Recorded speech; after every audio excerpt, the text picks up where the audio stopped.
నమస్కారం వీక్షకులందరికీ కూడా మహాశివరాత్రి శుభాకాంక్షలు. శివుణ్ణి మనం లయకారకుడు అంటాం, ఆయన్నే పరమేశ్వరుడు అని కూడా అంటాం, అలాగే త్రినేత్రుడు అని కూడా పిలుస్తూ ఉంటాం. సో ఎన్ని పేర్లున్నా పలికే భోలాశంకరుడు ఆయన. మరి ఈ పర్వదినాన శివుని వైభవాన్ని గురించి మనం తెలుసుకునే ప్రయత్నం చేద్దాము. సో వీటి గురించి సవివరంగా తెలియచేయడానికి ఈరోజు మనతో పాటు ఉన్నారు డాక్టర్ బాచంపల్లి సంతోష్ కుమార శాస్త్రి గారు. గురువుగారిని అడిగి విశిష్టత గురించి తెలుసుకునే ప్రయత్నం చేద్దాం. గురువుగారు నమస్కారం అండి. నమస్కారం అమ్మా. మహాశివరాత్రి శుభాకాంక్షలు అండి మీకు కూడా. మీకు ప్రేక్షక మహాశైలందరికీ కూడా మహాశివరాత్రి శుభాకాంక్షలు, ఆశీస్సులు. గురువుగారు, ఫస్ట్ క్వశ్చన్ ఏంటంటే, శివుడి పంచముఖాల గురించి ఒక్కొక్కరు ఒక్కోలా చెప్తూ ఉంటారు. సో మీ వివరణ ఎలా ఉంటుంది శివుని పంచముఖాల విశిష్టత గురించి మా కోసం? శాంతం పద్మాసనస్థం శశిధరమకుటం పంచవక్త్రం త్రినేత్రం శూలం వజ్రం చ ఖడ్గం పరశుమభయదం దక్షభాగే వహంతం. ఇది శివధ్యానం. శివుడు పంచముఖ స్వరూపుడు. అంటే 4 ముఖములు 4 దిక్కులను చూస్తూ ఉంటే ఊర్ధ్వముఖం 5వ ముఖము అంతరిక్షాన్ని చూస్తూ ఉంటుంది. సద్యోజాత, అఘోర, ఈశాన, వామదేవ, తత్పురుష పంచముఖములు.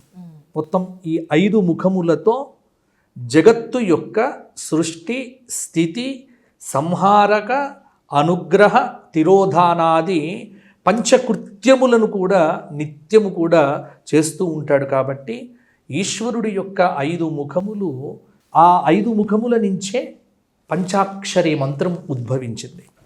నా మహ శివాయ, నమశివాయ అనేటువంటి దానిలో ఒక్కొక్క ముఖము నుంచి ఒక్కొక్క అక్షరం అనేటువంటిది వెలువడ్డది. కాబట్టి ఈ జగత్తుకు కావలసినటువంటి సకల శక్తులను అనుగ్రహించటానికి ఈశ్వరుడు పంచముఖ స్వరూపుడై మనకు అనుగ్రహిస్తూ ఉన్నాడు. కాబట్టి పరమేశ్వరుడి యొక్క పంచముఖ స్వరూపం, అందులో ఈశ్వర స్వరూపం సాకారము, నిరాకారము అని 2 రకములుగా చెప్తారు. సాకార స్వరూపంలో ఈ పంచముఖ స్వరూపం కనిపిస్తుంది, నిరాకార స్వరూపంలో లింగస్వరూపం కనిపిస్తూ ఉంటుంది. సాధారణంగా మీకు పంచముఖములు ఎక్కడ కనిపించవు. అంటే ఈశ్వరుడికి సాకారం అనేటువంటిది పెద్దగా కనిపించదు కదా. ఎక్కడ మీరు ఏ శివాలయంకు వెళ్ళినా లింగస్వరూపమే కనిపిస్తుంది తప్ప, ఎక్కడో కొన్ని దేవాలయముల యందు మాత్రమే ఈశ్వరుడి యొక్క సాకార స్వరూపము గంగాధరుడిగా, పంచముఖ పరమేశ్వరుడిగా, కొన్ని చోట్ల జ్యోతిర్లింగముల యందు కూడా 5 ముఖములతో ఉన్నటువంటి లింగస్వరూపం కనిపిస్తూ ఉన్నది. కాబట్టి ఈ పంచముఖముల యొక్క భావన పురాణముల యందు వ్యక్తమైందే తప్ప శివుడి యొక్క నిజమైనటువంటి స్వరూపము లింగస్వరూపమే. కాబట్టి మహాశివరాత్రి పర్వదినమున కూడా ఈశ్వరుడు లింగస్వరూపమునందే వ్యక్తమవుతూ ఉంటాడు. కాబట్టి పరమేశ్వరుడి యొక్క పంచముఖములు పంచకృత్యములకు ప్రతీకలుగా శివపురాణం వర్ణించడం జరిగింది. గురువుగారు, శివునికి మాత్రమే 3 నేత్రాలు ఎందుకు ఉంటాయంటారు? త్రినేత్రుడు అని శివుడికి పేరుంది. దేవతామూర్తుల్లో ఒక విలక్షణమైనటువంటి స్వరూపము ఈశ్వరుడిది. సాధారణంగా దేవతామూర్తుల యొక్క వర్ణన అంటే, ఇప్పుడు విష్ణువుది చేసినా ఇంకా ఏ దేవుడిది చేసినా ఒక నేత్రము సూర్యుడు, ఒక నేత్రము చంద్రుడు, ఈ పోలికతో చెప్తూ ఉంటారు. కానీ శివుడి దగ్గరికి వచ్చేసరికి ఒక నేత్రము సూర్యుడైతే, ఒక నేత్రము చంద్రుడైతే, ఇంకొక నేత్రము అగ్ని నేత్రము అన్నారు. ఎందుకంటే ఈశ్వరుడు లయకారకుడు. అంటే ఈ సృష్టి స్థితి ఈ రెండింటితో పాటు ఇతడికి మాత్రమే ప్రత్యేకంగా ఉన్నటువంటి గుణం లయం. అంటే మొత్తం ఈ జగత్తును మొత్తం కూడా లయం చేయటంలో శివుడి తరువాతనే ఎవరైనా.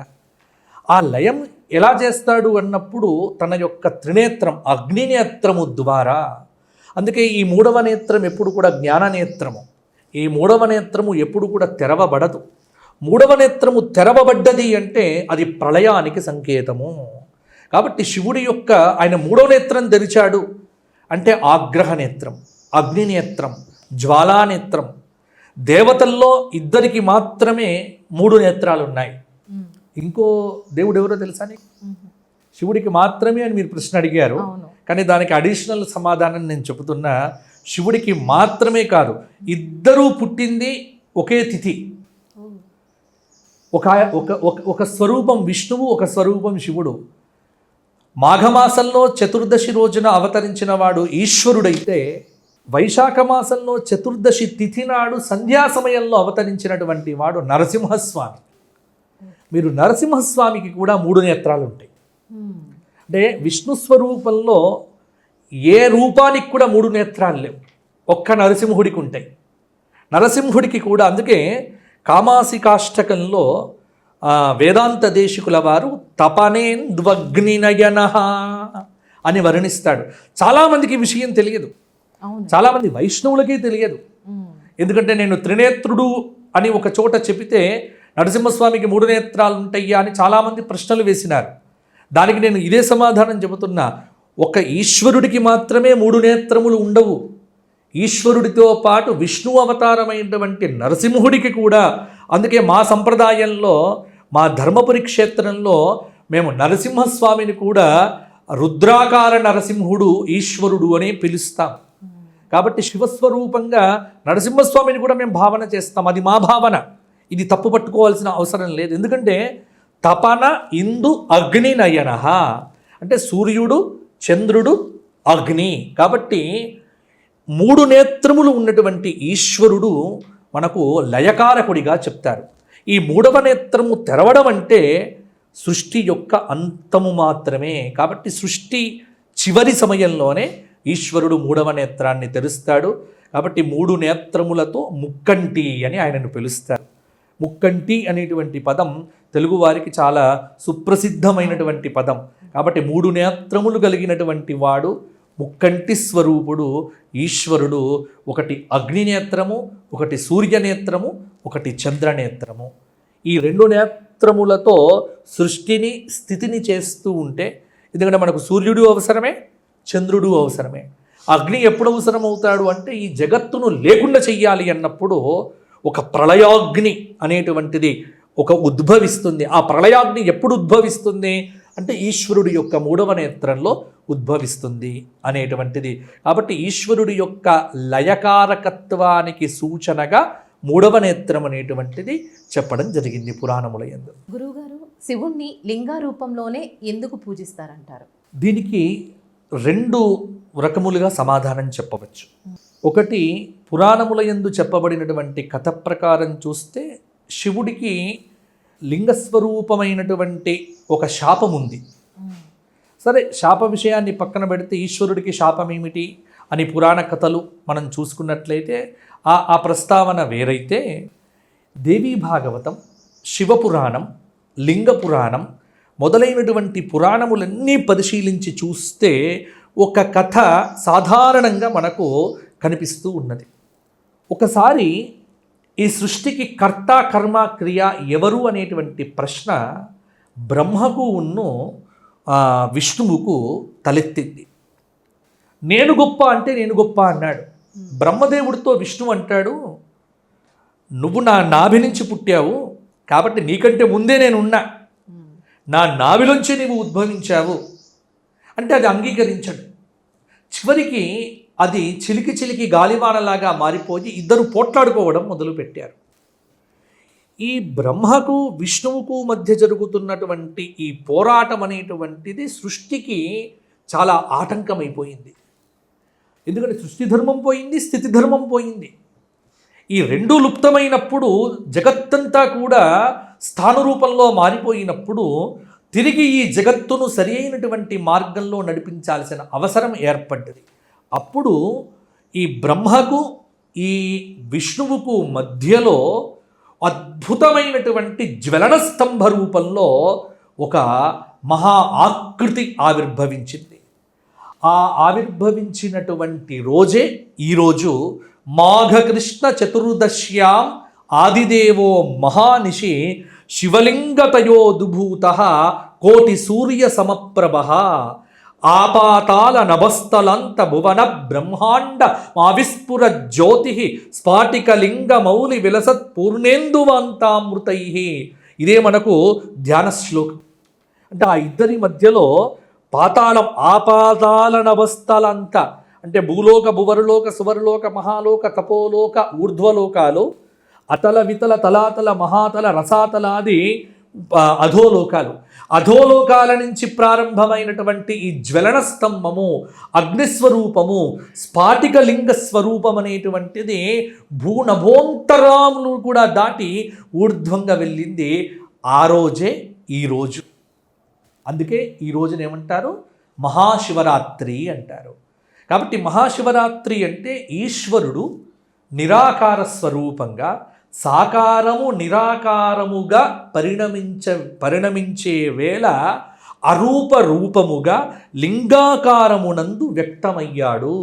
కాబట్టి శివుడు ఒక జ్వలన స్తంభ రూపంలో, అందుకే శివుడు జ్వలన స్తంభ రూపంగా వ్యక్తమైనటువంటి ఈరోజు అంటాము. కాబట్టి అరూప రూపము అని శివలింగమును కీర్తిస్తారు. ఇది జ్వలన స్తంభ రూపము, ఇది అద్భుతమైనటువంటి స్వరూపము. ఇది ఆ స్వరూపము ఎప్పుడైతే అవతరించిందో ఆ స్వరూపము నుంచి ఒక శబ్దము ఉత్పన్నమైంది. ఎవరైతే ఈ లింగము యొక్క ఆదిని అంతమును చూస్తారో వారు సృష్టిలో గొప్పవారు అన్నారు. అప్పుడు బ్రహ్మదేవుడు ఆయన ఊర్ధ్వ భాగానికి వెళ్ళిపోయాడు. వరాహ రూపంలో విష్ణువు అధోభాగానికి వెళ్ళాడు. సరే, ఒకరు అధోభాగానికి, ఒకరు ఊర్ధ్వ భాగానికి వెళ్ళారు. ఇద్దరు ఎంతసేపు వెళ్ళినప్పటికీ లింగము యొక్క అంతము కనిపించట్లేదు, ఆది కనిపించట్లేదు. వారి ప్రయాణం కోట్ల సంవత్సరాలుగా సాగుతోంది. వారికి ఏమీ అర్థం కావట్లేదు, దీని అంతం ఎక్కడ, దీని ఆది ఎక్కడ. అయితే ఇక్కడ బ్రహ్మదేవుడి దగ్గరికి వచ్చేసరికి ఒక అద్భుతమైనటువంటి ఒక మొగిలి పుష్పం కనిపించింది. ఆ పుష్పాన్ని అడిగాడు, ఏమమ్మా నువ్వు ఎక్కడి నుంచి వస్తున్నావు అని. అంటే నేను కొన్ని కోట్ల సంవత్సరాల క్రితము శివుడి నుంచి కింద పడ్డాను, నా ప్రయాణం సాగుతోంది అని. అప్పుడు బ్రహ్మదేవుడికి ఒక అంటే రజోగుణం కదా, ఆ రజోగుణమైనటువంటి ఆ రజోగుణ కారణంగా ఈ మొగిలి పుష్పాన్ని అడుగుతాడు, నేను ఈ లింగము యొక్క భాగాన్ని చూసొచ్చా అని చెప్తా, దానికి నువ్వు సాక్ష్యం చెప్తే చాలు. అప్పుడు బ్రహ్మదేవుడు తిరిగి వచ్చాడు, విష్ణువు తిరిగి వచ్చి నాకు ఏమీ కనిపించలేదు, లింగము యొక్క ఆది భాగం కనిపించలేదు అని ఒప్పుకున్నాడు. అంత్యభాగం కనిపించలేదు, ఒప్పుకున్నాడు ఆయన. బ్రహ్మదేవుడు నేను చూసొచ్చా అంటాడు, దానికి సాక్ష్యం మొగిలి పుష్పము అంటాడు. అప్పుడు ఈశ్వరుడు కోపించి నా పూజకు మొగిలి పువ్వు పనికిరాదు అని మొగిలి పుష్పమును నిరాకరించినాడు. అబద్ధమాడినందుకు బ్రహ్మదేవుడికి భూలోకంలో దేవాలయాలు లేకుండగా ఆయనకు శాపమిచ్చినాడు. విష్ణువు ఉన్నదున్నట్టుగా చెప్పినాడు కాబట్టి విష్ణు భగవానుడికి పూజ్యత్వాన్ని ఇచ్చి ఈ జగత్తుకు స్థితికర్తగా భావింపచేసినాడు అని ఇది దేవీ భాగవతము. ఇది అలాగే శివపురాణము, లింగపురాణముల యందు ఈ కథ చాలా సుప్రసిద్ధము. అంటే శివలింగము యొక్క ఆవిర్భావాన్ని చెప్పుకునేటువంటి కథగా ఇది చాలా చోట్ల కూడా మనకు కనిపిస్తుంది. అంటే మనకు పురాణముల యందు అటు శివుడైనా ఇటు కేశవుడైనా ఒకే స్వరూపము, తేడా ఎక్కడ కూడా మనం వ్యక్తం చెయ్యము. అందుకే శివలింగాన్ని కూడా చూస్తే శివలింగములో మూడు స్వరూపాలు ఉంటాయి. పైన ఉన్న లింగము ఈశ్వరుడైతే కింద ఉన్న పానవట్టమంతా కూడా విష్ణుమయం, కింద ఉన్నటువంటి పీఠము అమ్మవారు అని చెప్తారు. పీఠం అంబామయ ప్రోక్తం, పీఠము అమ్మవారి స్వరూపంగా, పైన ఉన్న పానవట్టమంతా విష్ణు స్వరూపంగా, లింగం మాత్రము శివస్వరూపంగా. కాబట్టి అటు శివ విష్ణు శక్తి స్వరూపంగా ఆరాధించటానికి ఈ జగత్తు యందు ప్రాదుర్భవించినటువంటి ఒక దివ్య చైతన్యమే ఈ మహాలింగము. ఆ మహాలింగము ప్రాదుర్భవించినటువంటి అద్భుతమైన రోజే ఈ మహాశివరాత్రి పర్వదినము. అందుకే శివుడికి పుట్టిన రోజుగా, శివుడి యొక్క లింగము ఆవిర్భవించినటువంటి రోజుగా ఈ శివరాత్రి పర్వాన్ని జరుపుకుంటున్నాం. గురువుగారు, శివుడు ఆది యోగిగా కూడా ఎందుకు చెప్పబడతారంటారు? శివుడు ఆది యోగి మాత్రమే కాదు, ఈ జగత్తుకే ఆది. ఎందుకంటే జగత్తు ఉద్భవించిందే ఈశ్వరుడి వల్ల. అది దేవీ భాగవతం చదివితే మనకు అర్థమవుతుంది. అందులో మీరు ఆదియోగి, ఎందుకంటే ఈ ఆదియోగి అనేటువంటి పదము సద్గురు జగ్గి వాసుదేవ్ గారు ఎప్పుడైతే వారి ఈషా ఫౌండేషన్లో ఒక స్టాచ్యూగా పెట్టారో అప్పటి నుంచి లోకంలో చాలా ప్రాచుర్యం వచ్చింది ఆదియోగి ఆదియోగి అనేటువంటిది. నిజమే, ఆయన ఆదియోగి. ఎందుకంటే పతంజలి రాస్తాడు యోగ సూత్రాల్లో, పూర్వేషామపి గురు, అందరికంటే మొదటివాడు గురుస్వరూపం. సదాశివ సమారంభాం శంకరాచార్య మధ్యమాం అస్మదాచార్య పర్యంతాం వందే గురు పరంపరాం. మొట్టమొదటివాడు ఈశ్వరుడైతే ఈశ్వరుడికి శిష్యుడు నారాయణుడు, నారాయణుడికి బ్రహ్మ, బ్రహ్మకు శక్తి వశిష్ఠుడు, వశిష్ఠుడికి శక్తి, శక్తికి పరాశరుడు, పరాశరుడికి వ్యాసుడు, వ్యాసుడికి శుకుడు, శుకుడికి గౌడపాదుల వారు, గౌడపాదుల వారికి గోవింద భగవత్పాదులు, గోవింద భగవత్పాదుల వారికి శంకర భగవత్పాదులు, శంకర భగవత్పాదుల వారికి విద్యారణ్యులు, వారికి పరంపరలో అభినవ విద్యాతీర్థ, భారతీ తీర్థ, ప్రస్తుతము శృంగేరి జగద్గురువులు విధుశేఖర భారతి. ఇది గురు పరంపర. అంటే దక్షిణ భారతదేశంలో మనమందరం చెప్పుకునేటువంటి గురు పరంపర ఈ పరంపర. ఈ గురు పరంపరలో మొదటివాడెవరు? ఈశ్వరుడు. పూర్వేషామపి గురుహు అంటే జగత్తు ఏదీ లేనప్పుడు ఈ జగత్తు యొక్క నిర్మాణం ఎలా చెయ్యాలి అన్నటువంటి ఆలోచన కలిగితే అప్పుడు జగత్తు యొక్క ఆ సృష్టిని అమ్మవారు అంటే పరాశక్తి, మాయ, ఈశ్వరుడు రెండు కలిస్తే జగత్తు. మాయతో కూడిందే జగత్తు. మాయ పోతే జగత్తు పోతుంది, మాయ ఉంటేనే జగత్తు. ఈ జగత్తు నాకు కనిపిస్తున్నది అంటే మనం మాయలో ఉన్నట్టే లెక్క. ఎప్పుడైతే జగత్తు నీకు తొలగిపోయిందో నీ మాయ, నీ భ్రాంతి తొలగిపోయింది. ఇదే భగవత్పాద శంకరులు చెప్పినటువంటి అద్భుతమైనటువంటి అద్వైత వేదాంత తత్వం. బ్రహ్మ సత్యం, జగన్మిథ్య. ఈశ్వరుడే సత్యం, ఈ జగత్తంతా మిథ్య. కానీ మిథ్యాస్వరూపమైనటువంటి జగత్తు మనకు మాయ వల్ల కనిపిస్తూ ఉన్నది. కాబట్టి ఈ మాయకు కారణం ఏమిటి అంటే పరాశక్తి, ఆవిడే మహాకాళి, మహాలక్ష్మి, మహాసరస్వతి. కాబట్టి ఈ జగత్తు ఏదీ లేనప్పుడు డార్క్ ఎనర్జీ అంటారు. మామూలుగా మీరు సైన్స్లో కూడా ఇప్పుడు మనం చూస్తున్న విశ్వంలో మనం తెలుసుకున్నటువంటి శక్తి ఎంతో తెలుసమ్మా నీకు? అంటే మొత్తం ఈ ప్రపంచం మొత్తం మీద ఇవాళ టెక్నాలజీ కావచ్చు, చాలా అద్భుతమైనటువంటి సైన్స్ కావచ్చు, మనం ఎంతవరకు తెలుసుకున్నామో తెలుసా? 5% తెలుసు, అంతే. 5%. మిగతాదంతా ఏమిటి అంటే డార్క్ ఎనర్జీ, డార్క్ మ్యాటర్. అది మనకు అర్థం కాదు. అందుకే డార్క్ ఎనర్జీ అంటే అక్కడ ఎవరు? డార్క్ అంటే నలుపు. నలుపు ఎవరికి శక్తి? మహాకాళికి. డార్క్ ఎనర్జీలో ఎవరుంటారు? మహాకాలుడు, మహాకాళేశ్వరుడు.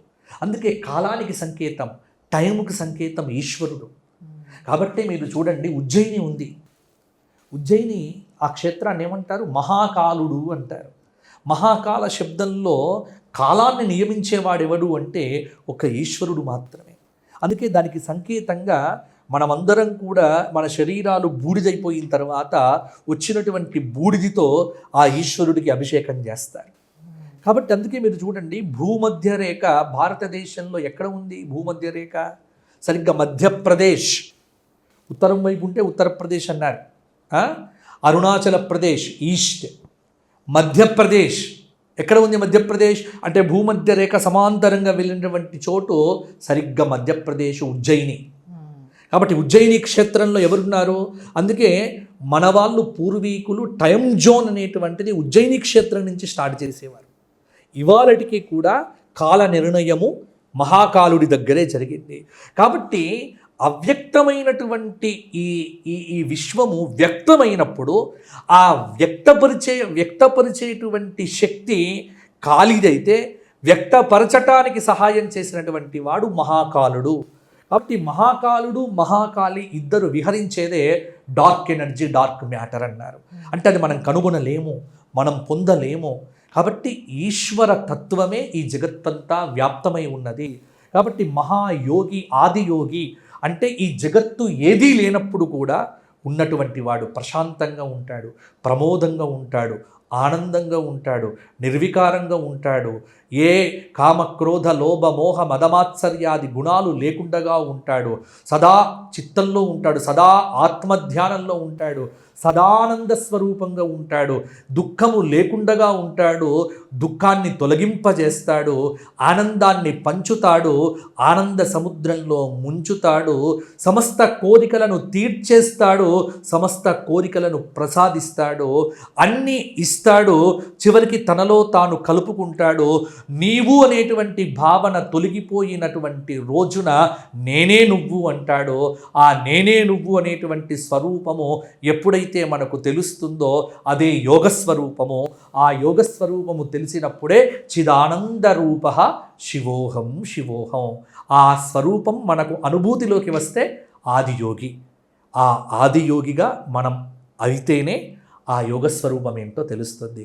కాబట్టి ఆదియోగి ఆయన, ఆ ఆదియోగిగా మనం మారగలగాలి. ఇది సాధన. ఈ సాధన వైపే మన ప్రయాణం. కాబట్టి చిదానంద రూప, బుద్ధి నువ్వు కాదు, తేజస్సు నువ్వు కాదు, ఇంద్రియాలు నువ్వు కాదు, చైతన్యం నువ్వు కాదు, పంచభూతాలు నువ్వు కాదు, ఇవేవీ నువ్వు కాదు. నువ్వెవరు అంటే చిదానంద రూప శివోహం శివోహం. కాబట్టి సృష్టిలో ఉన్నదే శివము.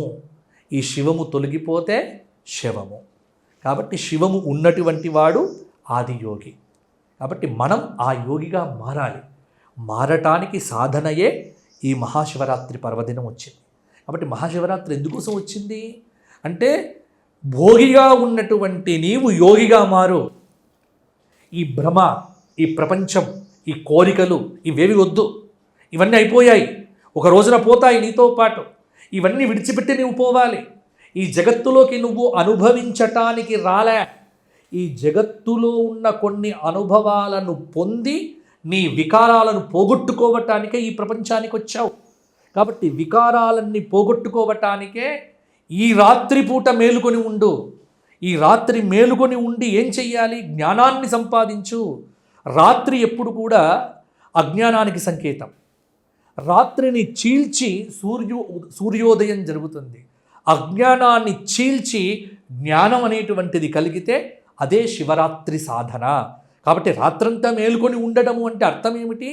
జ్ఞానం వైపు ప్రయాణం. దీని గురించి మనం క్వశ్చన్ తీసుకుందాం. కాబట్టి జ్ఞానం వైపు ప్రయాణం చేయటమే ఆదియోగి లక్షణం.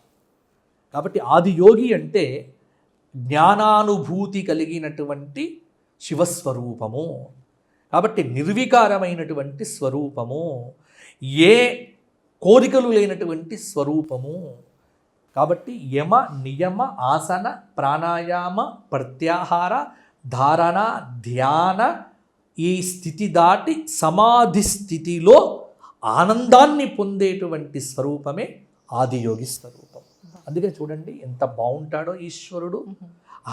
ఆ ముఖము చూస్తూ ఉంటే మన కోపాలు పోతాయి. అందుకే నేను అంటాను, ఇప్పుడు ఉన్నటువంటి రోజుల్లో ఎవరిని చూసినా ఫ్రస్ట్రేషన్. చూడండి ఎంత చికాకుగా ఉంటారు. అంటే ప్రతి చోట చికాకు కనిపిస్తూ ఉంటుంది. పిల్లవాడికి చికాకు, భార్య చికాకు, ఇంట్లో భర్త చికాకు, అందరూ ఈ చికాకులు పోవాలి, ఈ చిరాకులు పోవాలి, పరాకులు పోవాలి అంటే నువ్వు ఎప్పుడు ఆనందంగా ఉండాలి. ఆ ఆనందంగా ఎలా ఉండాలో నీకు బోధించేవాడే, సూచించేవాడే ఆదియోగి. కాబట్టి ఆదియోగిగా అనుభవంలోకి తెచ్చుకోవాలి. నీవు యోగివి కావాలి అంటే ఆయనను అనుసరించు. ఆ శివుడి దారిలో వెళ్తే నీవు కూడా యోగి అవుతావు. నీవు భోగివి కాదు యోగివి అని చెప్పటానికే మొదలు ఆయన ఆదియోగి అయ్యాడు. కాబట్టి ఆయన చూడండి ఎలా ఉంటాడు. యోగమే స్వరూపం ఆయనకు. భోగాలు ఉండవు ఆయనలో ఎప్పుడు కూడా. అంటే ఎవ్వరూ ధరించినటువంటి పులి చర్మాన్ని ధరిస్తాడు. తర్వాత పెద్ద జడలు ఉంటాయి. అంటే సృష్టిలో నశ్వరం, ప్రతిదీ నశ్వరమే, ఏది నీతో వచ్చేది కాదు అని చెప్పటమే అది జ్ఞానం. ఆ జ్ఞానం శివుడి వల్లనే వస్తుంది. అందుకే శివుడు ప్రసాదించేదే శివజ్ఞానం. ఆ శివజ్ఞానాన్ని ఇచ్చే తల్లే లలితా సహస్రనామంలో శివజ్ఞాన ప్రదాయిన్యై నమో నమః. కాబట్టి ఆది యోగి ఉపాసన చేయటం శివరాత్రి నాడు మనందరి కర్తవ్యం. గురువుగారు, శివరాత్రి రోజు జాగరణ చేస్తూ ఉంటాం. సో ఆ రోజు ఎటువంటి ధ్యానం ఎలాంటి జపాలు చేస్తే మంచిదంటారు? శివరాత్రి రోజున నమశంకరాయచ, ఇది అందరూ చేయవచ్చమ్మా. శృంగేరి జగద్గురువులు ఉపదేశించిన మహామంత్రం ఇది. నమశంకరాయచ, నమశంకరాయచ, ఇది చాలు. లేదు నమశివాయ, లేదు శివాయ గురవే నమః. ఈ 3 మంత్రాల్లో ఏదైనా చేయండి. శివాయ గురవే నమః, అలాగే నమశివాయ, నమశంకరాయచ.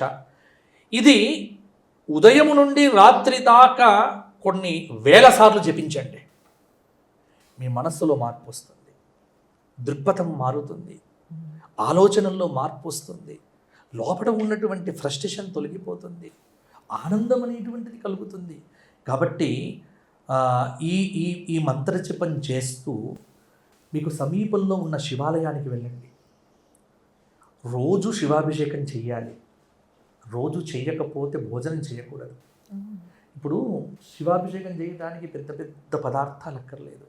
ఓ చిన్న శివలింగం తెచ్చుకొని ఇంట్లో పెట్టుకొని ఓ చెంబు నీళ్లు తీసుకొని శివాయ గురవే నమః అంటూ పోసినా చాలు, ఆనందపడతాడు. దానికి పెద్ద పెద్ద మంత్రాలే రానక్కర్లేదు. నువ్వు తినే ఏ పండో కాయో నైవేద్యం పెట్టి అది కూడా నువ్వే తినరా, నాకు అక్కర్లేదంటాడు. అది కూడా మనకే ఇచ్చేస్తాడు. ఆయనకు విభూతి పెట్టి ఆ విభూతి మనం నొసటన పెట్టుకున్నామంటే మన యొక్క సమస్తమైనటువంటి రోగాలు బాధలు తొలగిపోతాయి. కాబట్టి శివుడు ఇచ్చే అనుగ్రహము మహానుగ్రహము. అందుకే లోకంలో ఒక పేరుందమ్మా, మిగతా వాళ్ళంతా దేవుళ్ళు, శివుడొక్కడే మహాదేవుడు. మహాంశ్చ అసౌ దేవ మహాదేవ. కాబట్టి మిగతా వారంతా దేవుళ్ళు కావచ్చు, కానీ నా దేవుడు ఎవరు అంటే నా దేవుడు మహాదేవుడు. ఆయన ఏమడిగినా అధికంగా ఇస్తాడు. ఉపమన్యువు అనేటువంటి పిల్లవాడు పాల కోసం తపస్సు చేసి ప్రత్యక్షమైతే శివుడు ఒక గ్లాస్ పాలు అడిగాట. పిల్లవాడు, పిచ్చివాడ, నన్ను ప్రత్యక్షం చేసుకొని గ్లాస్ పాలు అడుగుతావా అని శివుడు ఏం చేసినాడో తెలుసా? పాల సముద్రానికి అధిపతిగా చేసేసాడు. కాబట్టి శివుడిచ్చే అనుగ్రహము అద్భుతము, అప్రమేయము. మనము అసలు పొందాలి అంతే శివానుగ్రహం. నీవు జగత్తులో శివానుగ్రహం పొందటానికి వచ్చినటువంటి రోజే ఈ మహాశివరాత్రి పర్వదినము. కాబట్టి సినిమాలు చూస్తూ, లేకపోతే ఈ భౌతికమైనటువంటి సోషల్ మీడియాని చూస్తూ గడపకండి. పవిత్రంగా గడపండి. దేవాలయంలో పవిత్రంగా ఉండండి. దేవాలయాలకు వెళ్ళి కూడా ఇవాళ నేను గమనిస్తూ ఉన్నానమ్మా, ఇవాళ దేవాలయాలకు వెళ్తే అక్కడ కెమెరాలు, అక్కడ ఫోటోలు, అక్కడ సెల్ఫీలు తప్ప భక్తి మృగ్యమైపోయింది.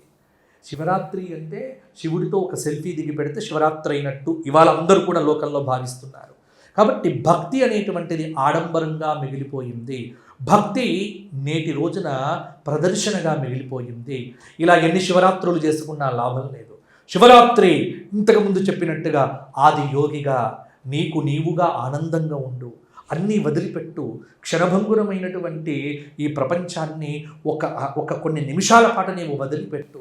నీకు నువ్వుగా నీ లోపల ఉన్నటువంటి ఈశ్వరుణ్ణి, ఈశ్వర సర్వభూతానాం హృద్దేశే తిష్టతి అర్జున, నీ లోపల ఉన్నటువంటి శివుణ్ణి తెలుసుకో. కాబట్టి నీ లోపల ఉన్న శివుడు నీకు తెలిసాడంటే బయట నువ్వు ఏ దేవాలయానికి వెళ్ళాల్సిన పని లేదు. లోపల ఉన్న శివుడు కనిపించేంత దాకా బయట ఉన్న ప్రతి శివలింగాన్ని మొక్కుతూ ఉండు.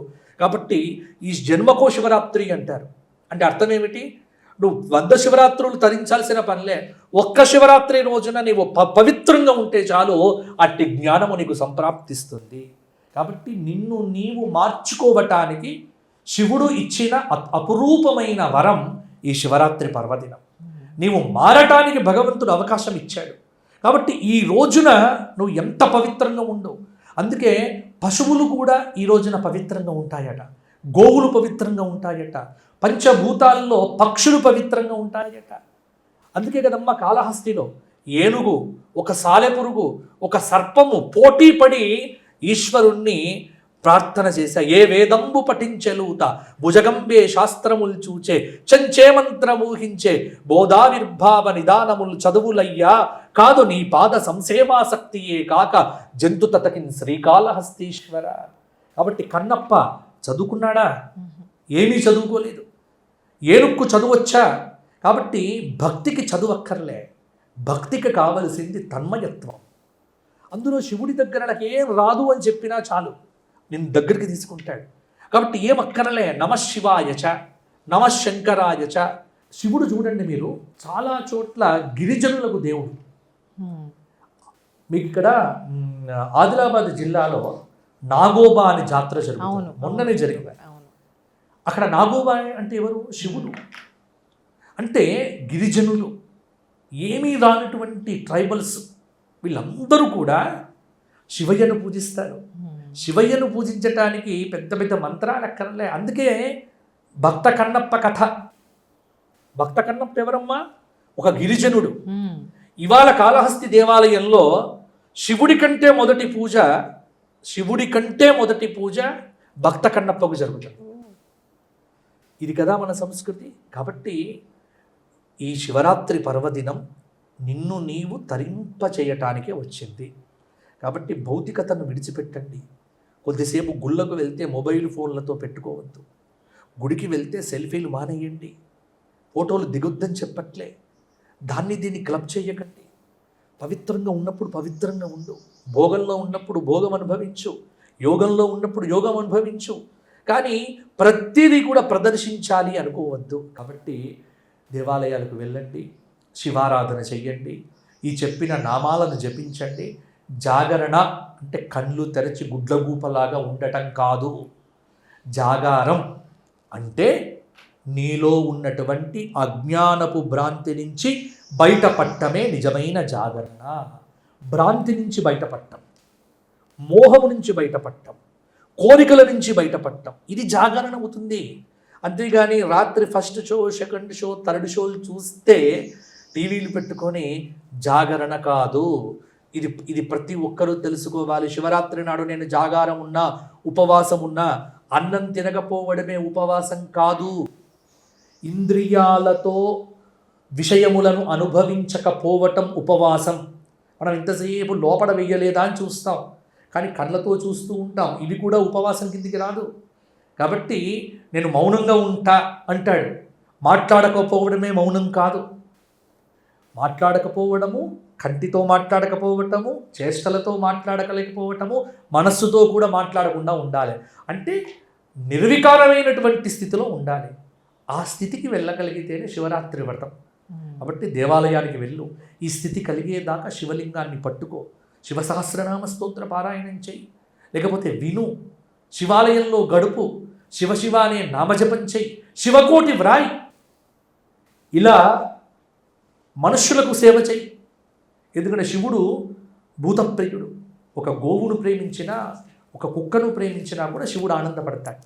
కాబట్టి భూతములను ప్రేమిస్తూ, పంచభూతములను గౌరవిస్తూ, పంచభూతాలకు హాని చెయ్యకుండగా పరమానందంగా నిన్ను నీవు తెలుసుకునేటువంటి విశేషమైన రోజే ఈ మహాశివరాత్రి. ఇది తెలిసినప్పుడే జాగారం అవుతుంది. గురువుగారు, ఇప్పటి వరకు జాగరణలో మనం ఏం చేయాలి, ఏం చేయకూడదో చెప్పారు కదా. ఈ జాగరణలో ఇంకా ఏమైనా నియమాలు ఏమైనా ఉన్నాయంటారా? చాలా నియమాలు ఉన్నాయమ్మా. నేను ఆ నియమాలన్నీ చెబితే చాలామందికి ఇప్పుడు ఓహో ఇన్నున్నాయా అనిపిస్తుంది. కానీ నేనేమంటా అంటే, నియమం పెట్టుకోవడం ఎందుకు అంటే నిన్ను నీవు గెలవటానికి.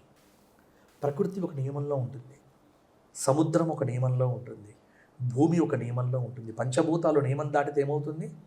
ప్రళయం అవుతుంది. సముద్రము ఒడ్డు దాటితే సునామీ, అలాగే నది ఒడ్డు దాటితే జల ప్రళయం. భూమి ఒక్క నిమిషం కదిలితే రిక్టర్ స్కేల్ మీద ప్రపంచం ఉండదు, గ్లోబ్ ఉండదు. అంటే ఇవన్నీ నియమాన్ని బట్టే ఉంటున్నాయి. మనిషికి ఒక నియమం ఉంది, ఒక హద్దు ఉంది. ఇవాళ హద్దులు లేకుండా ప్రవర్తించడమే రాక్షసత్వం. ఇవాళ మానవుడా రాక్షసుడా అన్నది అర్థం కావట్లే.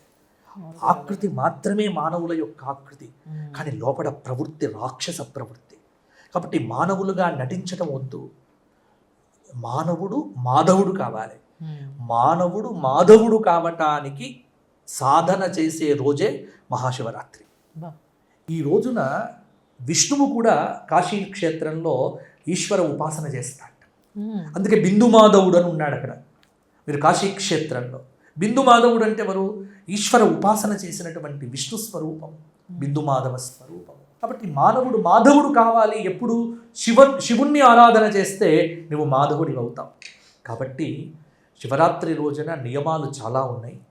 నీకే నియమం వర్తిస్తుంది ఆ నియమం కోపానికి రావద్దు. మొట్టమొదటి నియమం ప్రశాంతంగా ఉండండి. శరీరాన్ని నీవు శక్తివంతంగా ఉంచుకోవటానికి ఉపవాసం చేయాల్సిన ఓపిక ఉంటే ఉపవాసం చేయి. ఉపవాసం అంటే నిర్జలోపవాసం అని కూడా అంటారు. నీళ్లు తాగకుండా కొంతమంది చేస్తారు. అలా అందరూ చేయాల్సిన పనులే. నీ బాడీని బట్టి నీకు షుగర్ ఉంది, బీపీ ఉంది అంటే హాయిగా కొంత ఆహారం తీసుకో. శరీరం పడిపోకుండా జాగ్రత్త పడు. నువ్వు తిన్నా ఈశ్వరుడు ఏమనడు. అంతేకాని మహామొండి పట్టుదలతో ఏమీ తినకుండా రాత్రి శివలింగోద్భవ సమయానికి నీకు గ్లూకోజులు లేకపోతే ఇవన్నీ ఎక్కించాల్సిన పరిస్థితి తెచ్చుకోకు. కాబట్టి నీకు చేతనైతే నిర్జలోపవాసం చెయ్యి. శక్తి లేకపోతే కొబ్బరి నీళ్లు తాగు, చెరకు ముక్కలు తిను, తర్వాత కందగడ్డలు తిను, దుంపలు తిను.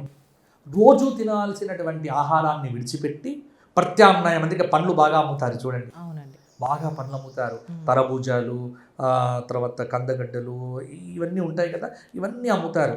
అవన్నీ తీసుకున్నా పర్వాలే, కానీ ఉడికించినవి తినకుండా పచ్చి కూరగాయలు అవి తిన్నా ఉపవాసం అవుతుంది. కాబట్టి శరీరం నిలపటం కోసము కొంత ఆహారం తీసుకొని చెడు మాటలు మాట్లాడకుండా, ఎవరి మీద కోపానికి రాకుండా ఈరోజు శివాభిషేకం 3 కాలాల్లో చేస్తూ రాత్రి 6 గంటల నుంచి ఉదయం 6 గంటల దాకా నీవు శివ సన్నిధిలో శివనామ స్మరణ చేస్తూ హరహర మహాదేవ అని నామస్మరణ చేస్తూ గడిపితే ఇదే గొప్ప నియమం అవుతుంది. ఇంకా ఇంతకంటే చెయ్యాల్సింది ఏమీ లేదు.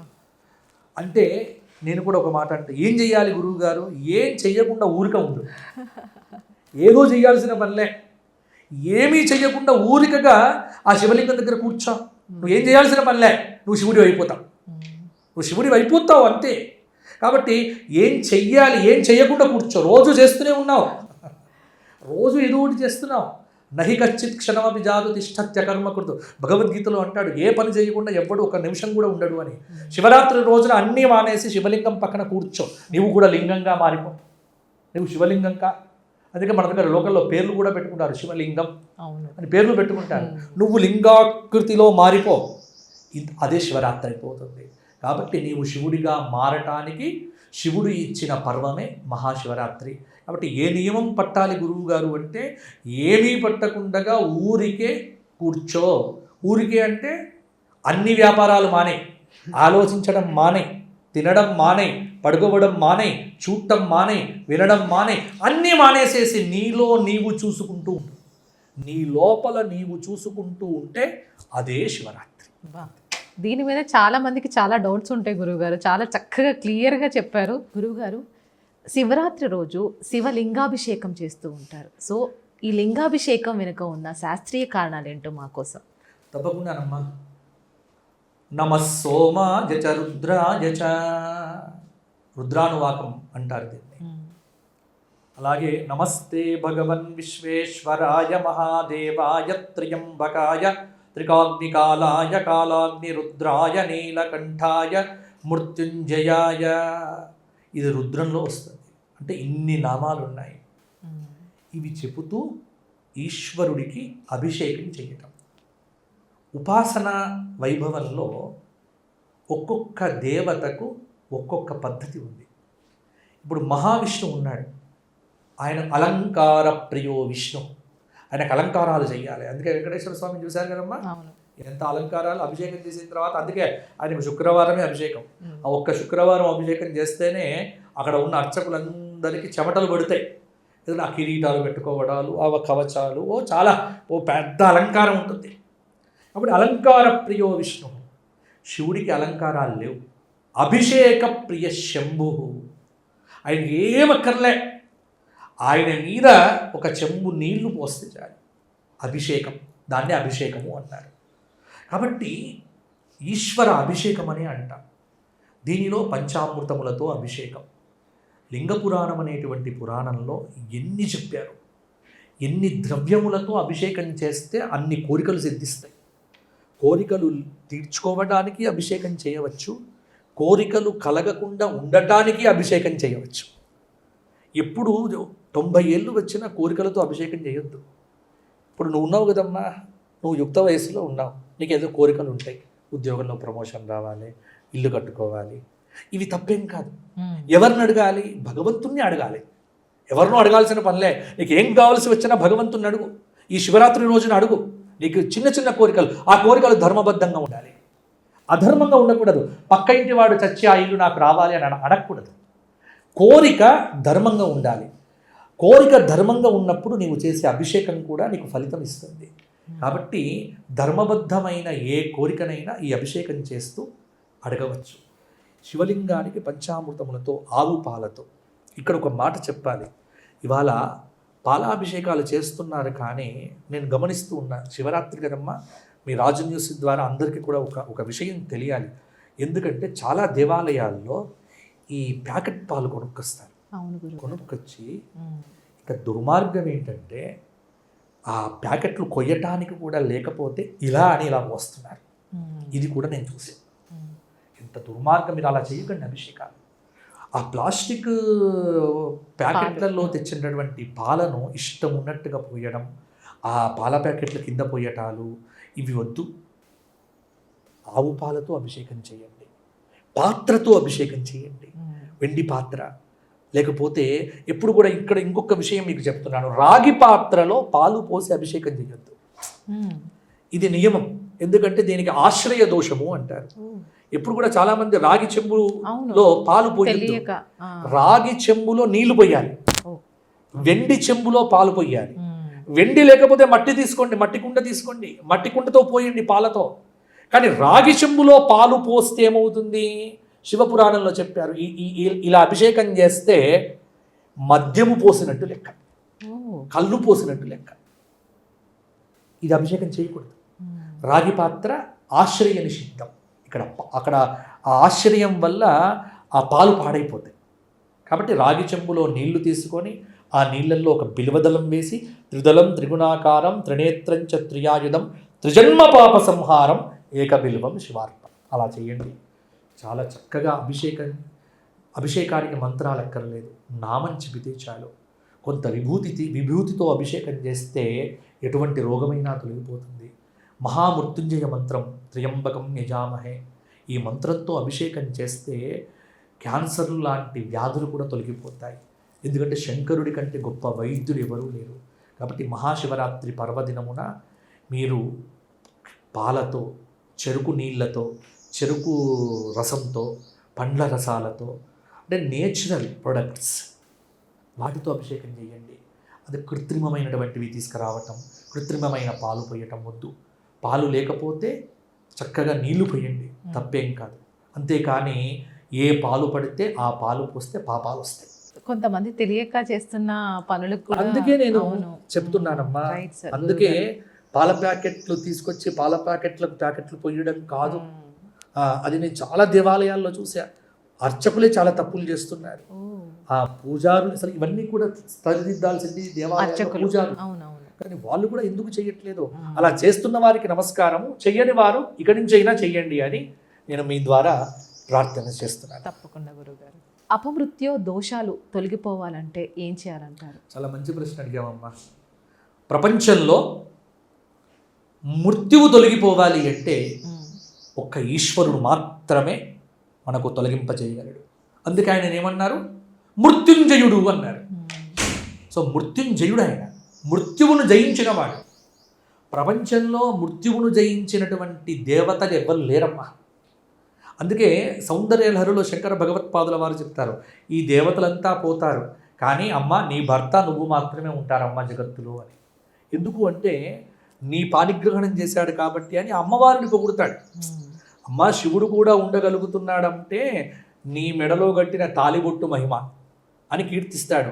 ఇక్కడ కూడా శివుడిని మృత్యుంజయుడని ఎందుకోసం అంటారు అంటే, ప్రపంచంలో శివుడిని ఎందుకు పూజించాలి అంటే 2 రీజన్స్ ఉన్నాయమ్మా. ఇప్పుడు నువ్వు కూడా అనుకోవచ్చు, నేను ఎందుకు శివుడి పూజ చేయాలి, నేను విష్ణు పూజ చేస్తాను కదా, నేను ఇంకో దేవత పూజ చేస్తాను కదా. ప్రపంచంలో పుట్టిన ఎవడైనా సరే శివ పూజ చెయ్యకపోతే వాడు మనిషి కాదు, నేను చెప్తాను. ఎందుకు అంటే ఎవరైనా చెయ్యాలి, తప్పదు. కారణం ఏమిటంటే శివుడు రెండింటిని దాటాడు. కాలుణ్ణి దాటాడు, కాలాన్ని దాటాడు. కాలుడు అంటే ఎవరు? యమధర్మరాజు. మీరు మార్కండేయ మహర్షి యొక్క కథ చదివితే మార్కండేయ మహర్షిని బతికించటానికి యమధర్మరాజునే చంపేస్తాడు ఈశ్వరుడు. ఆర్తత్రాణ పరాయణుడు, కామాన్ని జయించాడు. లోకంలో ప్రతి మనిషి రెండిటికే లోబడేది, ఒకటి కామము, రెండవది కాలము. కామమును జయించి కామారి అయ్యాడు, కాలాన్ని జయించి మృత్యుంజయుడయ్యాడు. అందుకే ఈ రెండింటిని మనం జయించాలంటే ఆ రెండూ జయించిన ఆయనను పట్టుకోవాలి. ఆయనను పట్టుకుంటే కామాన్ని జయించగలుగుతాము, కాలాన్ని కూడా జయించగలుగుతాం. కాలాన్ని జయించడం అంటే ఏంటి? మృత్యు భయం లేకుండా ఉండటం. మనందరికీ భయం ఏమిటి? ప్రాణం ఎక్కడ పోతుందో అని. కానీ మృత్యువుకు భయపడకూడదు. అది ఏదో ఒక రోజు వస్తుంది. అది వచ్చే రోజున మనం ఆనందంగా ఉండాలట. ఎందుకంటే శరీరం పోతోంది, నువ్వు పోవట్లే.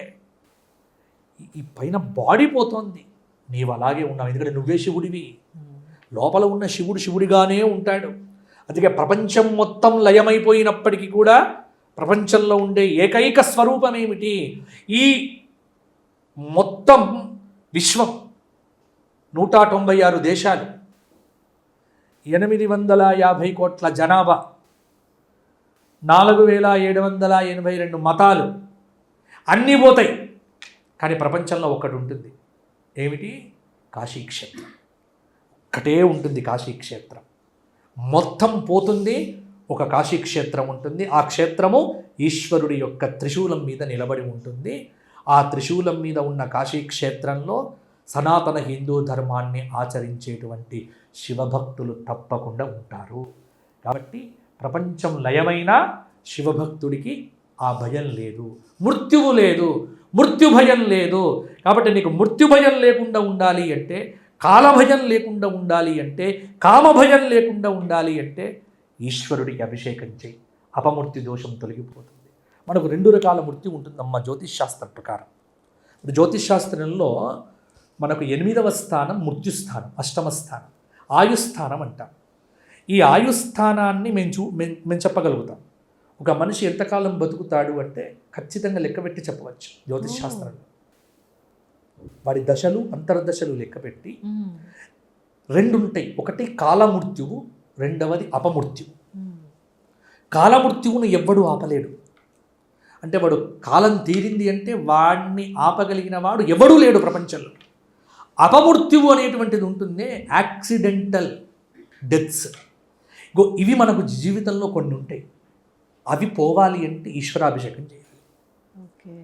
అపమృత్యు అంటే ఇప్పుడు ఎక్కడికో వెళ్ళాం, ఏదో ప్రమాదం జరిగింది, ఇంచులో పోయిందిరా బాబు అనుకుంటూ ఉంటాం. అటువంటి వాటి నుంచి రక్షించేది ఈశ్వరుడే. ఎక్కడో నువ్వు శివపూజ చేసావు, బయటపడ్డావు. కేదార్నాథ్లో కొంతమంది పోయారు, కొంతమంది అరగంట ముందు బయటపడ్డారు. వాళ్ళందరూ ఏమిటి అంటే వాళ్ళందరికీ శివానుగ్రహం కలిగింది. కొంతమందికి కాలం తీరింది, వెళ్ళిపోయేది. కాబట్టి కాలం తీరిపోయేటువంటి మృత్యువును ఎవడూ ఆపలేడు. అపమృత్యువును మాత్రం ఆపగలిగినటువంటి వాడు ఈ జగత్తులో ఒకే ఒక్కడు, అతడే సాంబ సదాశివుడు, మృత్యుంజయుడు అంటారు. కాబట్టి నీవు మృత్యుంజయుడివి కావాలి అంటే, మృత్యువును జయించాలి అంటే, అపమృత్యు భయం తొలగిపోవాలి అంటే ఈ శివరాత్రి పర్వదినాన ఈశ్వరారాధన చెయ్యి. విభూతితో ఈశ్వరాభిషేకం చేసి ఆ విభూతి రోజు నొసట మీద పెట్టుకో, అపమృత్యు దోషాలు తొలగిపోతాయి.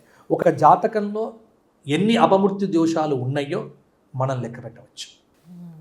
ఆ లెక్క పెట్టి ఆ అపమృత్యువు నుంచి ఎలా తప్పించాలో ఈశ్వరాభిషేకాల యొక్క పద్ధతిలో మనకు తెలిసిపోతుంది. కాబట్టి అటువంటి వాడికి మహారుద్రమో శతరుద్రమో ఇవన్నీ చేస్తే వాడికి అపమృత్యు దోషాలు తొలగిపోతాయి. కాబట్టి లోకంలో మృత్యు దోషాలు, మృత్యు భయాలు, అపమృత్యువును కూడా తొలగింపజేసేటువంటి సుందర సురుచిర అద్భుత ఆనంద దివ్య స్వరూపమే పరమేశ్వర స్వరూపము. ఆ పరమేశ్వర స్వరూపము వ్యక్తమైన రోజే ఈ మహాశివరాత్రి పర్వదినము. కాబట్టి ఈరోజు సమయాన్ని వ్యర్థం చేయకండి, కాలాన్ని సద్వినియోగం చేసుకోండి. క్షణ క్షణము కూడా హరహర మహాదేవ, హరహర మహాదేవ, హరహర మహాదేవ. నీవు మహావీరుడివి కావాలి అంటే ఈ నామజపం చేయి. హరహర మహాదేవ నామజపం చేసి శివాజీ శత్రుమూకలను చెండాడాడు. హరహర మహాదేవ నామమంత్రంతో శంభాజీ మొఘలులందరినీ కూడా పరిగెత్తించాడు. హరహర మహాదేవ నామమంత్రముతో నేను కూడా అపమృత్యువును పరిగెత్తిస్తా. ఇదే శివరాత్రి ఉపదేశం. బా, మాటలు లేవు గురువు గారు. చాలా అద్భుతంగా అంటే చాలా మందికి చిన్న చిన్న డౌట్లు కూడా చాలా పెద్దగా చేసి చూస్తూ ఉంటారు. అలాంటి వాళ్ళకి చక్కటి జ్ఞానాన్ని అందించారు ఈ యొక్క ఎపిసోడ్స్లో. చాలా థ్యాంక్ యూ గురువు గారు, మీ యొక్క విలువైన సమయాన్ని మా కోసం కేటాయించి చక్కటి సందేశాన్ని అందించినందుకు. ధన్యవాదాలమ్మా. మీకు ఆశీస్సులు. అలాగే రాజ్ టీవీ చూస్తున్న, రాజ్ న్యూస్ చూస్తున్నటువంటి ప్రేక్షకులందరికీ కూడా మహాశివరాత్రి పర్వదిన శుభాకాంక్షలు, ఆశీస్సులు. మీరందరూ సనాతన ధర్మాన్ని ఆచరించండి, శివుణ్ణి ప్రేమించండి, శివారాధన చెయ్యండి, ప్రకృతిని ఆరాధించండి, ప్రకృతిలో ఉన్న పరమేశ్వరుణ్ణి దర్శించండి. జై శ్రీరామ్. హర హర మహాదేవ.